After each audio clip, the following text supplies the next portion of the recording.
Hey there, guys. Alright, today we are back with some more of the Great War. This time we're on to week 75, preparing for 1916, the year of battle. Things are about to get intense coming up. I think, well, for one, I think we'll be starting off with Verdun.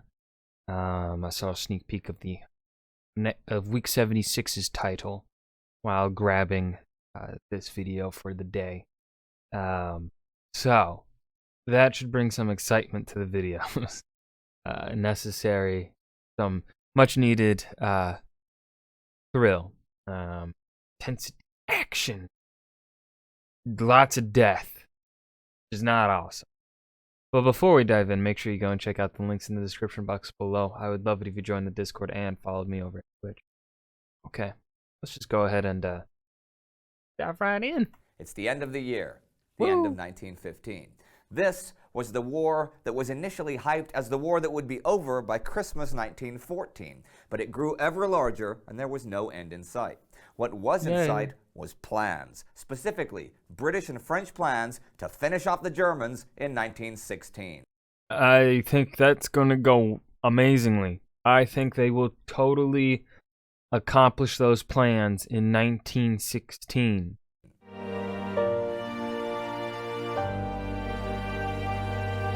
I'm Indy Nidell. Welcome to the Great War.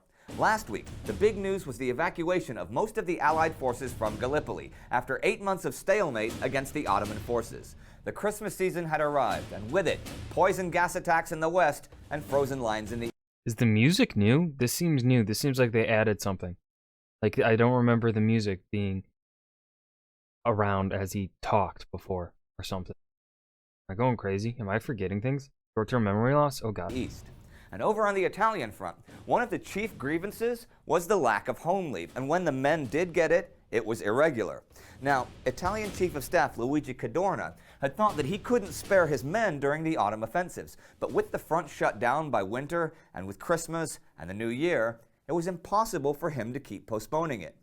Thing is, the longer the men went without leave and the worse their results in the field, Cadorna became more and more worried that the soldiers' accounts of how the war was going would erode support for the war. See, the public... Wow. He's starting to realize the complete obvious. You're fucking stupid, Luigi Cardona. Like, actually, like, legitimately stupid. Like, that is very basic, obvious, like, yeah, no shit. had been fed only upbeat dispatches, and letters in the press were both heavily censored. So the final result was predictable. Tens of thousands of men went home on leave, and their stories of the terrible death toll, of being forced to attack against positions impossible to take or against intact barbed wire backed by machine guns, had a huge effect on the public morale. It dropped like a stone. Cadorna was also having political problems as the year drew to a close. Prime Minister Antonio Salandra expected visible success from Cadorna, even though the Allies weren't having it on any other front. He had given Cadorna sole control of the conduct of the war, and all he got was a bloody stalemate, and Cadorna never told him of his plans. Cadorna, for his part, said that not even Napoleon could have done better, and the keys to success were resources and sacrifice. Sure, they'd lost a lot of men, but he was convinced the Austrians were overstretched. This was partly true, but over the winter, Austria-Hungary called up 850,000 men who were most... Where the fuck are they getting these men from? Like, that's one thing I feel like is happening here. Like, the British, French, and Germans, I can understand where they're getting the men from. But, like, places like Bulgaria with several 100,000 troops for such a tiny nation, like in Austria-Hungary, just pulling up 850,000 men like it's nothing or whatever. Like, what the fuck? Mostly aged 43 to 50. Oh, they're pulling up the old people. Never mind. No frontline Italian soldiers were over 39. Cadorna thought he was grinding them down, and it was the way to go, even without dramatic breakthroughs. He thought the Austrians could not, in the long term, match the Italians in manpower or material. That Russia and the naval blockade would see to that. It would be more frontal assaults in the new year, more bloody charges against machine guns and barbed wire. I'm curious what the actual numbers are in manpower between Italy and Austria-Hungary if like Italy could actually win out a grind fest against the Austrians. We would likely see that sort of thing all over, actually. But over on the west, someone was beefing up their defenses. The Germans. At intervals Gasp. of around 500 meters behind their second trench lines, they built underground strongholds known as starfish defenses. These are undetectable from the surface. Around 10 meters below ground is a huge dugout, right? With machine guns, rifles, ammo, whatever, stored inside of it. Now, from this room to the surface are 5 or 6 tunnels going in different directions, reaching the surface in a rough circle of about 100 meters in diameter. In each tunnel is laid a narrow gauge railway line for quickly bringing the machine guns and whatever to the surface. At the mouths of the tunnels were 2 gun platforms camouflaged by dirt or grass. The defenses were also mined. So on several occasions, when the French tried to press their advantage, they had been enfiladed by machine guns brought to the surface by troops who'd gone underground when the second line was threatened.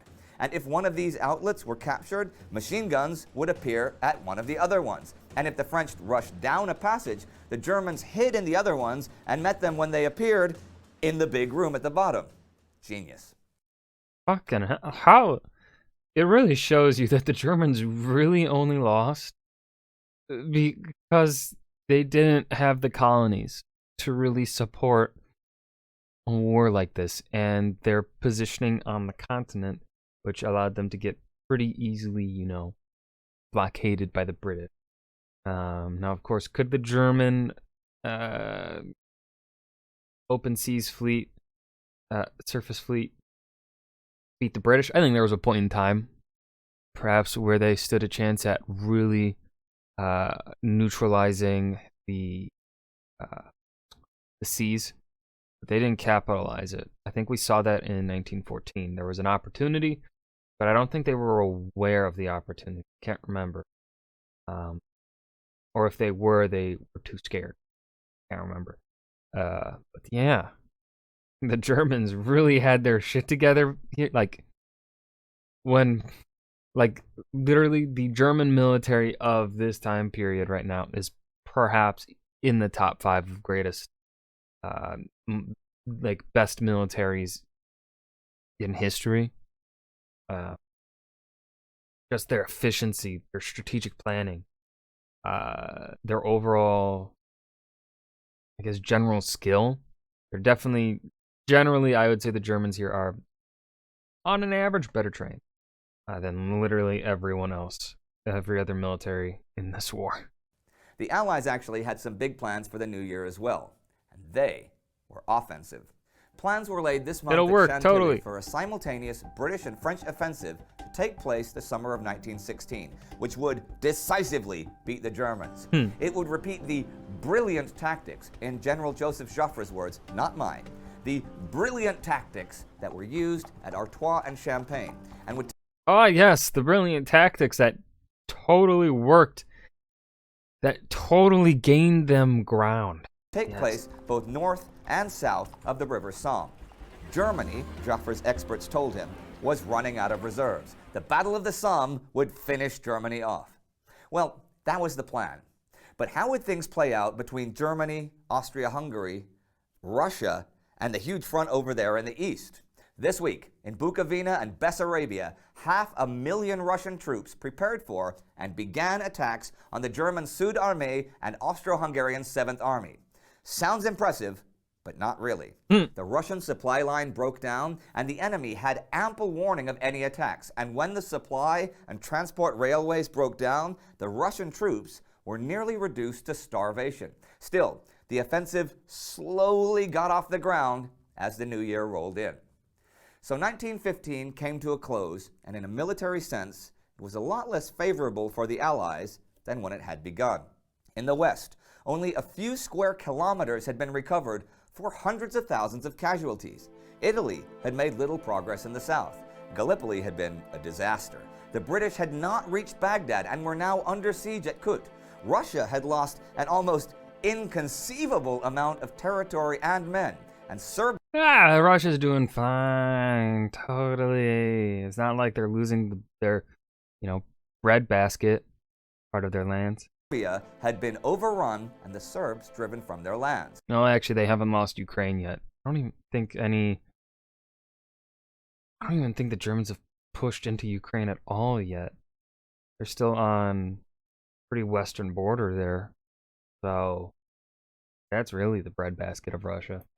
On the other hand, the Allies were still on top on the seas, had captured all of the German colonies but one, and of course maintained the blockade on Germany in a chokehold. No army other than Serbia had been removed from the game, and they were all hard at work raising new armies and making munitions. Germany wasn't doing as well as it seemed at first glance either, having a large percentage of its able-bodied men disposed of, and most trade with the outside world cut off. But Germany, better than any of the other nations, was able to make do with less, and by this time had Armeerungs battalions. These were battalions of men with physical defects, men who were too old for combat or had been injured, and their job was to relieve the soldiers of as much work as possible.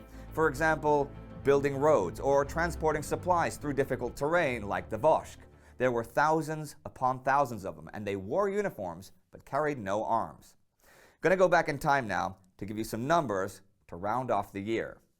Back on November 2nd, it was announced in the House of Commons that there were nearly 1 million British soldiers in Belgium and France, and the Germans had gained no ground since April.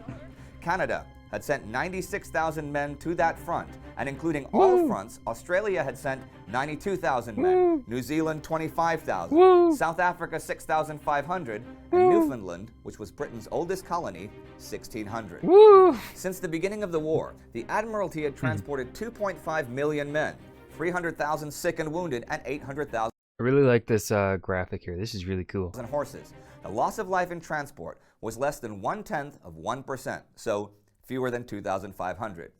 Those were some interesting British numbers, and here are some ominous Russian ones. By the end of 1915, Russian casualties had reached 3.4 million. In Russia, there had been over 2,000 worker strikes and 150 uprisings. And as for refugees, there were now over 2 million homeless people in Russia that had been displaced. And the fierce Russian winter had arrived in full force. It's hard to imagine anything more depressing. But things can't have been much better anywhere in mainland Europe. And the leaders tried to maintain the spirits of their troops and subjects. Here's something from the Kaiser's New Year's speech to the German Empire. In impotent madness, our enemies from west and east, from north and south, still strive to deprive us of all that makes life worth living. The hope of conquering us in fair fighting they have buried long ago. On the weight of their masses, on the starvation of our entire people, on the influence of their campaign of calumny, they believe they can still reckon. Their plans will not succeed. Their hopes will be miserably disappointed in the presence of the spirit of determination which imperturbably unites the army and those at home. We enter the new year with God for the protection of the fatherland and for Germany's greatness. Millions of people had been wounded, killed, or taken prisoner in 1915 in 13 battle zones. And what would the new year hold? Well, more death. 1916 would become known then, now, and forever as the Year of Battles. Happy New Year. Yay. By this time, there was a great deal of dissatisfaction among the troops of all of the warring nations. If you'd like to see how that dissatisfaction could explode into mutiny, you can check out our episode. And that was preparing for 1916, the Year of Battles, the Great War, Week 75.